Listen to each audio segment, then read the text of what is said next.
most of my weight was always in my legs, my thighs, and my hips. And then it started to go down into my calves, and then it moved up into my arms and my waist. So I literally gained 40 pounds within like a month.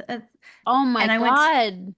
yes, that's why I went to the doctor. They're like, no, you're probably not moving as much as you think, and you're probably eating more than you. Oh my. Love heals my hunger, mends my heart. I find the strength to make a new start. No more fear. Welcome, everybody, to Confessions of a Binge Eater. Today, I have a guest who is so beautiful, and she's been on a journey that is pretty horrifying.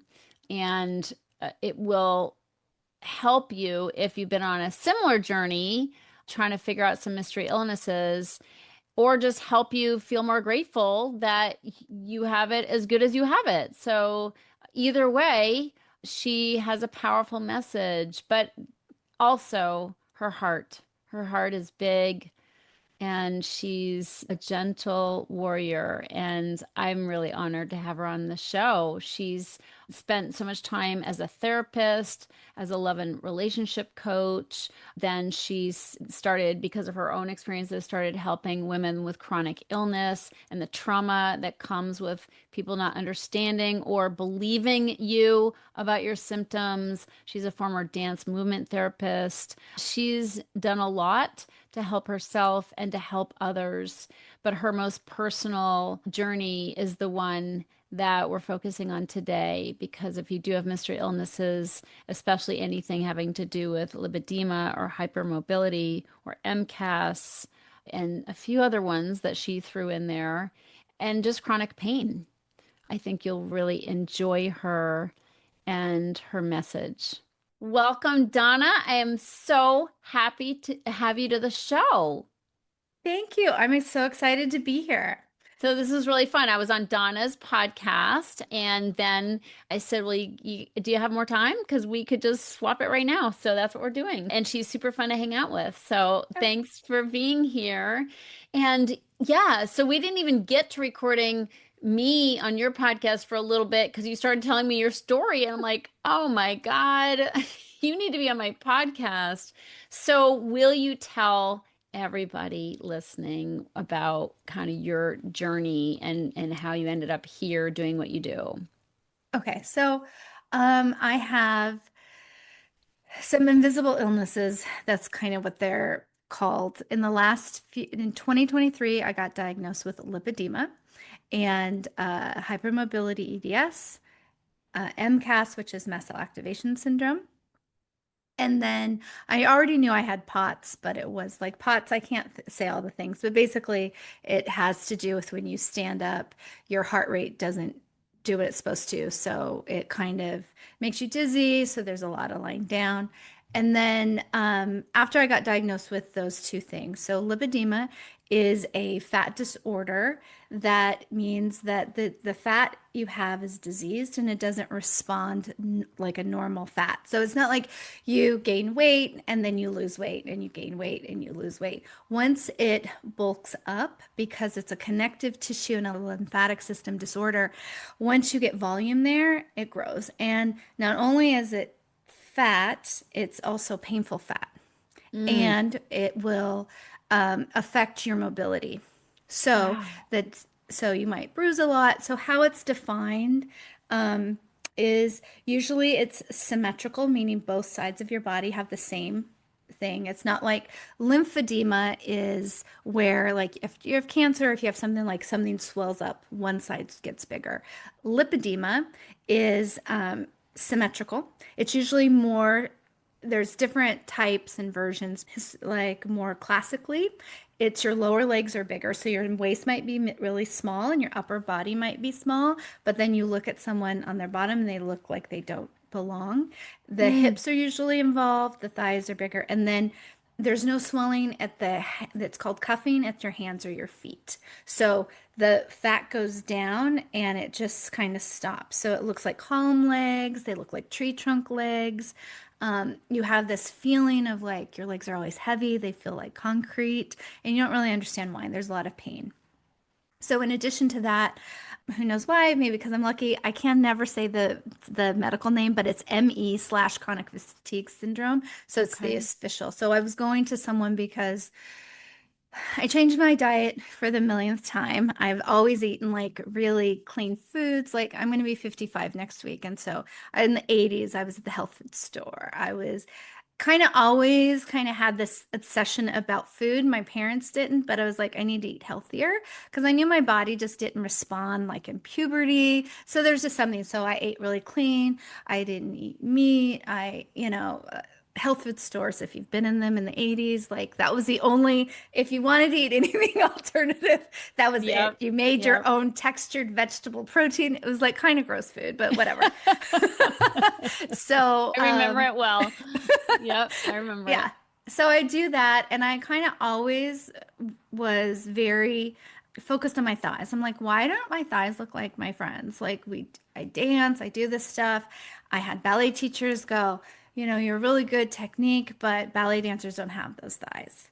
Mm. So I was kind of always like, what's wrong with me? Why can't I'm like eating really well, but maybe I'm not eating well? And I'd go, so I do all these things, and I didn't realize until I was 53 or 52, somewhere around there, that my hypermobility, which is a connective tissue issue, you get a lot of pain with that. You get migraines, you have bloating.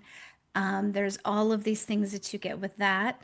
And then when you get mast cell activation syndrome, that goes with hypermobility. Foods, your body's like response. It's like mast cells are the very, very milliseconds to anything that comes in. So your body's always trying to protect itself.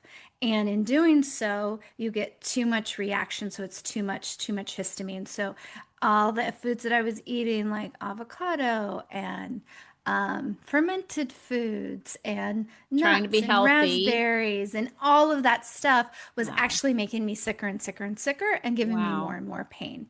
Mm. So, once I figured out all of this, and I was a Pilates instructor for 25 years, I was a therapist. I thought I knew stuff, but I Yeah. had no idea that any of these things were conditions. And I didn't think hypermobility came with symptoms. I knew I was hypermobile. I didn't know anything about lipedema. So that's when I started kind of throwing myself into talking about it as much as I could, anywhere and everywhere, because 1 in 11 or 1 in 9, depending on statistics, that's how many women have lipedema. And a lot of these other comorbidities happen, like the hypermobility, and you don't always have to have that, but that's kind of common. And the chronic fatigue syndrome is something I found out. I went to a specialist that was here from in LA from London because I was trying to figure out my lymphatics. Like, why is I'm clearing all these things? I'm doing all this stuff. I have a vibration plate.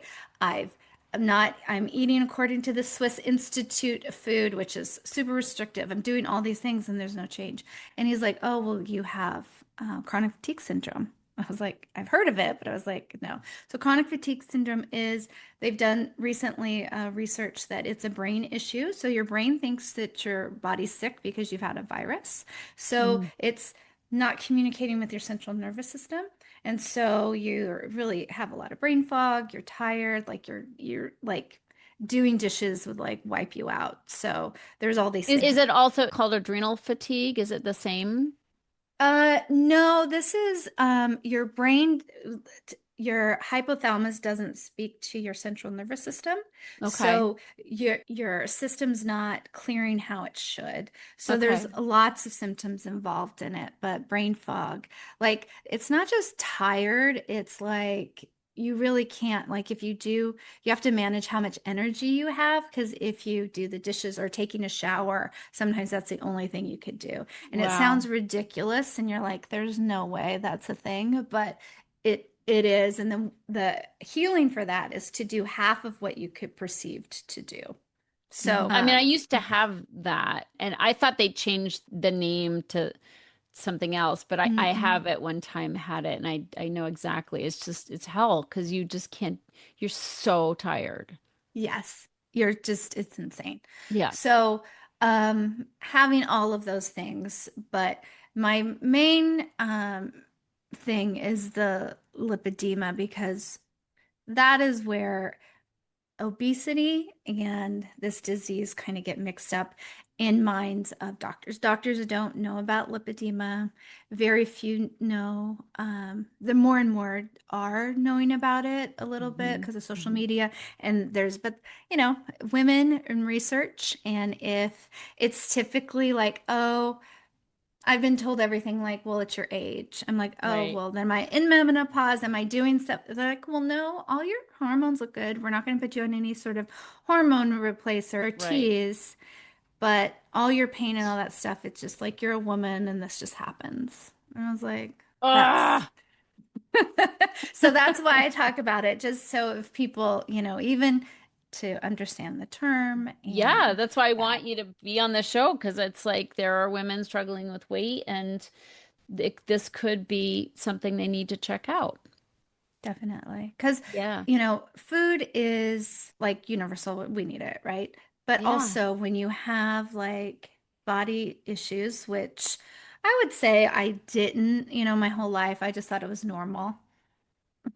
Like, oh, I Yeah. don't like my thighs or this and that. But that Yeah. isn't, we shouldn't normalize that. That's not normal. Like, that's just torture, right? Yeah. I mean, and then not having clothes that fit and just thinking that if I did something correctly, then I would be skinny. And that is such, I think, a detriment to my whole life. Like, thinking that weight A is going to make me happy or not, Right. or Right. because I'm deficient in that, there's something wrong with me. And even though I Right. was accomplished in a lot of different things, I do a lot of things, I was a therapist and I'm good at that. Still, when my personal life, it's like such sometimes you feel like a fraud because I'm like, oh, I can help people on this other end.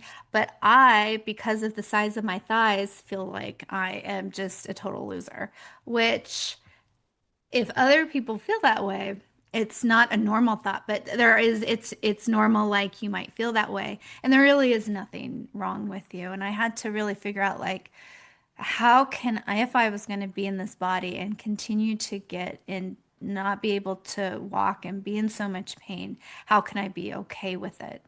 And part of it is really to kind of just figuring out, okay, how can I make myself feel safe around food and in my body? Because I felt like my body's betraying me, my intellect is betraying me, like steadfastness to like eat correctly, Mhm. like so all these things I felt betrayed, like I betrayed myself, like I couldn't Yeah. do it. So, Wow, that's incredible. Do you live in pain on a daily basis? yes. I So am I so have, sorry. oh, thank you. Yeah. Yeah. So like a typical scale is 10. And like when I've gone to the doctor at 10, they're like, they don't really help. So really, I don't go until like 15 because it's like you just have to figure out how to manage. Like unfortunately, no one really, there's nothing because these diseases are women specific a lot of times, and there's Wow. not a lot of research. Men have hypermobility and all, but like my cluster, like it's typical women things, so there's not a lot of research behind it. Okay. Fortunately, now with the ME and the lipedema, Europe has more research and more research is being done to kind of say, hey, this is a real disease, these are real things. But still, unless you find a practitioner in the States that is willing to entertain these things, sometimes it's a little harder. So have you gone the route of functional medicine? Because they typically are more root cause oriented. I have. I spent my 30s and 40s going to Oh some of my the God, it most doesn't sound like well that helped much. most well-known doctors in LA for everything, their hormones. But what they missed is that it's a connective tissue disorder. They missed the hypermobility part of the bloating and the pain and the migraines, even though I had this again because I was fat. Well, I didn't think I was that fat. I was like, size 6, 8. I wasn't. I'm Yeah. short. Not, But they looked at me and they're like, no, unless you want to change your eating. I'm like, dude, I go to 4 different grocery stores to get all this organic stuff. I oh don't think my I've God. had major carb issues. Like, I've never, like, that's not my thing. My thing Yeah. is that there's I'm bloated, I can't lose weight, and it's like they did what they knew at the time. Like either it was Yeah. hormones were a big one at the time, and then it was HRT. You know how it changes, Yeah. like Yeah. what's Yeah. the functional. You feel like you're in a good place. I know you've just gone to Europe to get help. Can you talk about that? Yeah. So part of the intervention for lipedema is the only thing that really removes it doesn't heal it or it doesn't reverse it. It takes away the diseased fat. So for me, most of my weight was always in my legs, my thighs, and my hips. And then it started to go down into my calves, and then it moved up into my arms and my waist. But for most of my life, it was mainly my pants, my stuff. My waist was small, other things, but my legs. And then as it started to grow and bulk up, and they're not sure why it does that. Usually it's hormonal. It's something with estrogen. They don't really know why and Okay. how much, but it started to increase. So I literally gained 40 pounds within like a month. I think it was really 2 weeks, but um, let's say a Wow. month. Oh my And I went, God. yes, that's why I went to the doctor. I was like, oh no, what's going on? And I'm Oh. like, I feel swollen. It feels like edema. And they're like, they pushed on it because it doesn't pith like normal edema. It's Mhm. like because it's fat and other things. They're like, no, you're probably not moving as much as you think, and you're probably eating more than you. Oh Yeah. my So they God. would like give me 20-minute dissertations on food, and I'm thinking to Oh my myself, God. if you only knew what I ate and what I Yeah. exercise and what I've done, like, what are you talking about? But so, and then they're like, it's that or you have a blood cancer, rare blood cancer. Okay. You're like, Nothing either in or. between. No. So, and then I did my own research, and then I just happened to read a book about nutrition, of course, because I'm obsessed with like, oh my God, there must be a magic food that I'm eating that's going to help reverse this, right? Well, thank God you kept searching. Yeah, and one of the doctors is in Santa Monica. So I went to her and she diagnosed me with these things. So then I was like, well, let's deal with the mast cell activation syndrome since it's histamine driven. Let me figure out what is this hypermobility about that I didn't know there were symptoms. And my migraines, if you work out too much, things that you do now might affect you in 3 days, upper cervical spine instability, all these things that were also exacerbating my pain. And then I was hoping that any of that would like, oh no, it'll reverse mine will be magically reversed. And it didn't happen. I didn't Okay. gain any more bulk, but my mobility, because where the disease fat tissue is in my joints, it would just make it harder to walk. I couldn't bend my knees all the way into my stomach like I used to. It stopped at a certain point, Wow. and it was just getting the pain and the burning, and I was not able to walk that far. Plus, with the ME, I didn't research. There's doctors here that do it, but because of all my comorbidities, I wanted a doctor that's been doing it for a while, Mhm. and he offers a 7-day stay in the hospital. So outside of Berlin, about an hour and a half, is a little tiny town called Bad Belzing, and his name is Dr. Goetz, and he does 3 surgeries, or he will for me. He does the whole front of my legs, from my groin all the way to my ankles, and takes out all the diseased tissue. So he took out 10 liters. My surgery is January 17th. Then I go back April 12th. My surgery is like sometime that week, and they'll do the backs, probably another 10 liters or so. And then in the fall in October, I'll go for my arms and my abdomen. So, And how did that feel I mean, the first surgery, how did that, like, what do you feel like afterwards? um, so it's really rough. It's not, I'm like, gosh, if I did liposuction or anything for cosmetic reasons, like I don't know, I would be like, I mean, it's a rough surgery. But I was able to walk, and the pain has been 50% less, and I'm able Okay. to move. I'm able to like use my full range of motion, even though it takes about 2 years really to heal because they go deep with the fat. They take out deep disease fat and sub fat, so it's both. Okay. And so your skin and all the tissue has to reattach itself, and the nerves have to come back. It's been 4 weeks today. And then so you have some swelling. So you do something called manual lymphatic drainage, which I did for a year before to see if I Mhm. could reduce any of my leg weight before that with a therapist. So I'm feeling a lot better. Like next week, I could start doing deep aqua. So deep aqua aerobics help. It kind of acts as compression to help push out the fluid. I'm in compression 24/7 now, and I've been wearing it for a couple years. So compression Okay. isn't that fun to wear, but yeah, but it's night and day. Like you look at the front of my body and how my thigh was really so like bulky in Yeah. the front, and now it's flat. So Oh, it's good. significantly, and still there's a little mind tricks because some days I'm like, oh, I think I'm gonna look in the mirror and I'm gonna see. I mean, I don't know. I think maybe you might have had that too. You mentioned before that you weren't ready to be in a thin body, and sometimes I Hmm. think like, the mental part of it is like, oh, I'm really excited.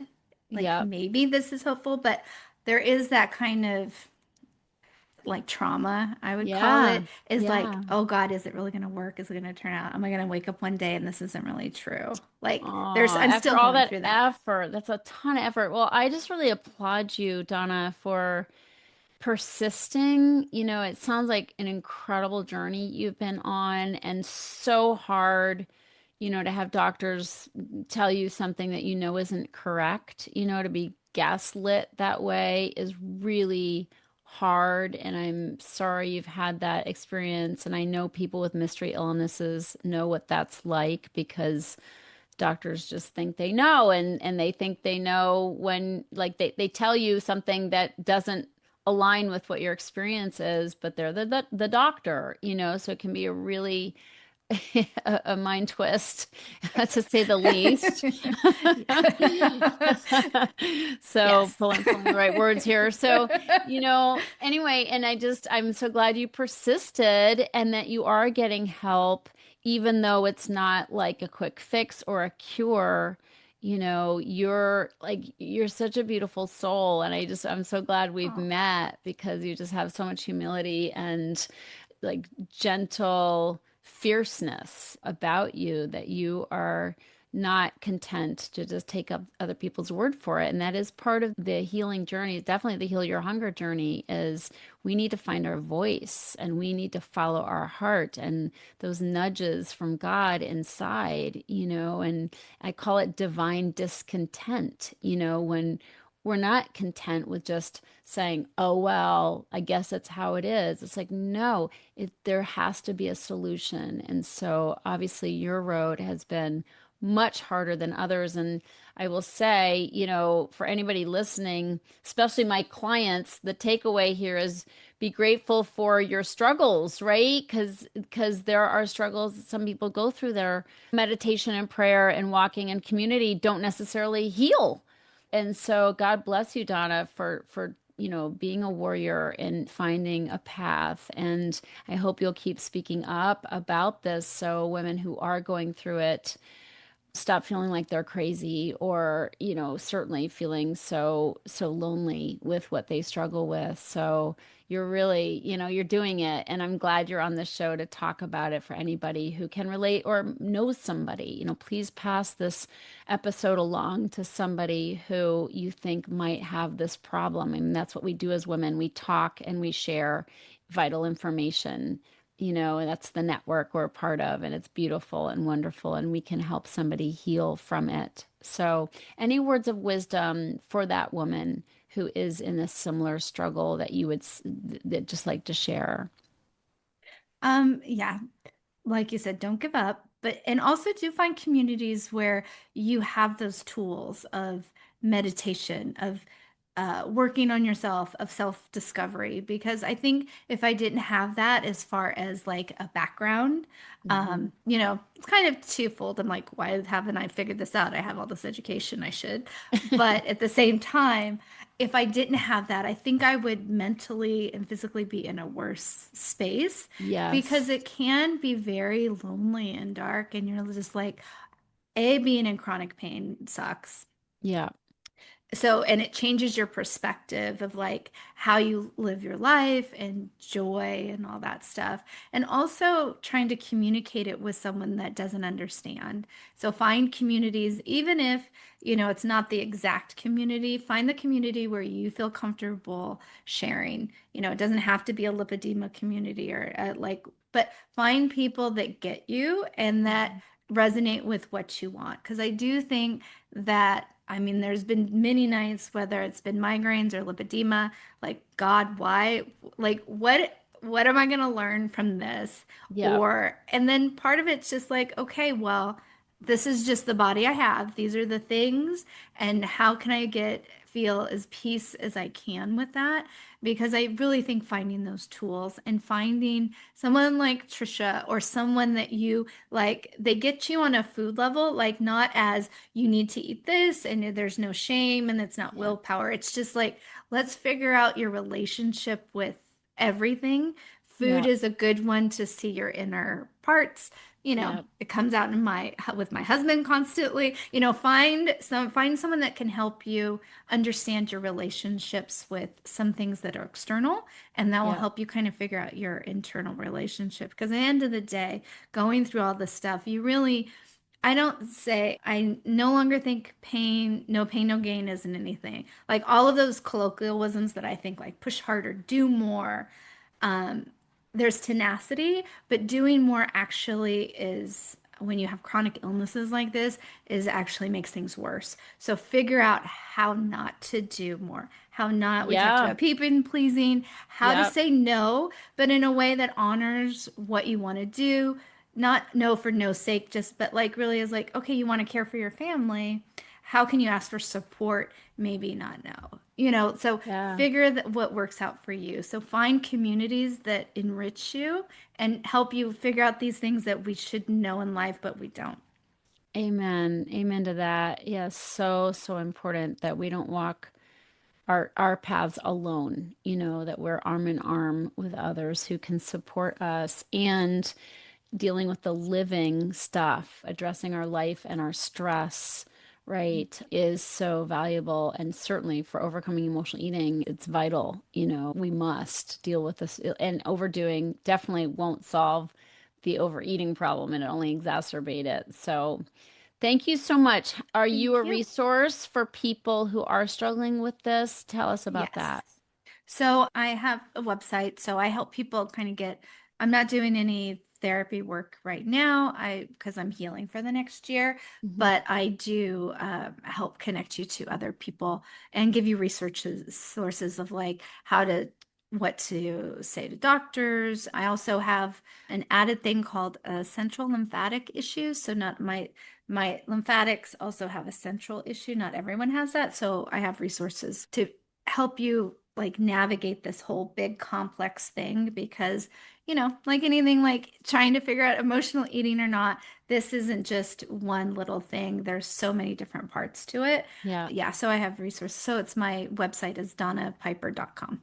And I'm on Instagram. I'm DonnaPiper.com. not great at Instagram, but I like it. But Well, good it's for just you. Donna.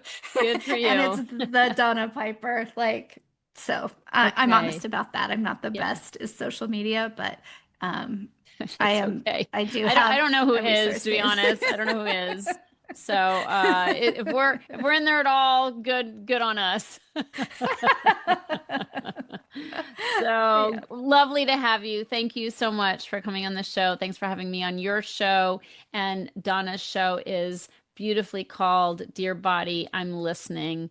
That's her podcast, so you can check her out there as well. So thank you, Donna. Blessings to Thank you. you. Same to you. Thank you for having me. Pleasure. If you're ready to get off the dieting roller coaster ride and finally make peace with food and with your body, talk to a Heal Your Hunger mentor about what steps you need to take based on your own history with food and weight. Go to healyourhunger.com and register for an emotional eating breakthrough session and see how fast you can experience real change. It's a complimentary evaluation, but there are limited spots available. So go to healyourhunger.com and register to speak with a mentor today.